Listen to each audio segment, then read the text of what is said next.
बिस्मिल्लाहिर्रहमानिर्रहीम। Welcome back to my channel. आज मैं आपके साथ शामी कबाब की रेसिपी शेयर कर रही हूँ। शामी कबाब बनाने के सब टिप्स एंड ट्रिक्स मैं आपको बताऊँगी। इसके लिए मैंने हाफ़ केजी बीफ का कीमा लिया है, 1 कप चने की दाल है, 200 ग्राम है अगर ग्राम्स में देखें। इसको मैंने 2 घंटे के लिए भिगो लिया था।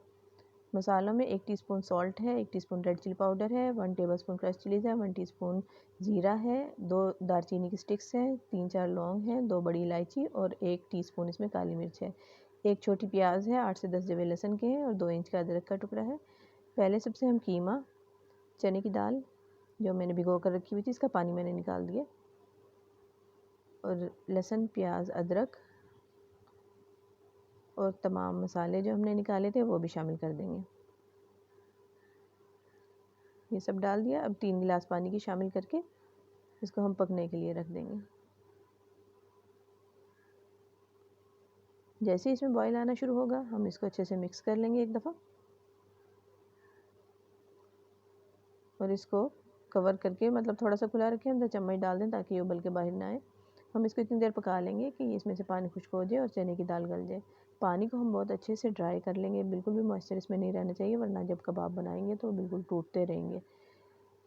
ये देखें चना, इसमें जो पानी था वो मैंने बहुत अच्छे से इसमें से खुश्क कर लिया। अब इसको कम्प्लीटली हम ठंडा कर लेंगे, गर्म को हमने नहीं पीसना, ठंडा करके ही हम इसको पीसेंगे। ठंडा करके मैंने इसको पीस लिया है। अब थोड़ा सा हरा मसाला इसके लिए तैयार करेंगे। इसके लिए मैंने 1 प्याज, थोड़ा सा पुदीना और 2 हरी मिर्चें ली हैं। इसको मैं बारीक चॉप कर लूँगी। इन सब चीज़ों को मैंने चॉप कर लिया है, कीमे को पीस लिया है। अब इसमें 1 अंडा शामिल करेंगे और ये हरा मसाला जो हमने चॉप किया था ये भी शामिल कर देंगे और अच्छे से इसको मिक्स कर लेंगे। इन चीज़ों को हमने बहुत अच्छे से कंबाइन करना है। इन सब चीज़ों को कंबाइन हम कर लेंगे और इसको कबाब की शेप दे लेंगे। बहुत अच्छे से हम इसको पहले मिक्स करेंगे। अंडा हर जगह इवनली हमारा मिक्स हो जाना चाहिए।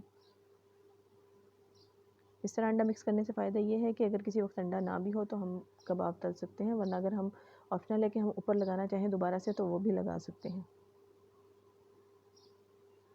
देखिए अच्छा सा हमारा मिक्सचर तैयार हो गया है। अब इसको हम थोड़ा थोड़ा पोर्शन हाथ में लेके जो साइज़ हमें अच्छा लगता है, मीडियम साइज़ के होने चाहिए, हम कबाब बना लेंगे और किसी ट्रे या डिश वगैरह में अलग अलग रख के हम इसको फ्रीज़ कर लेंगे। जब फ्रीज़ हो जाएंगे तो फिर हम किसी भी जिपलॉक बैग में डाल के इसको स्टोर कर सकते हैं।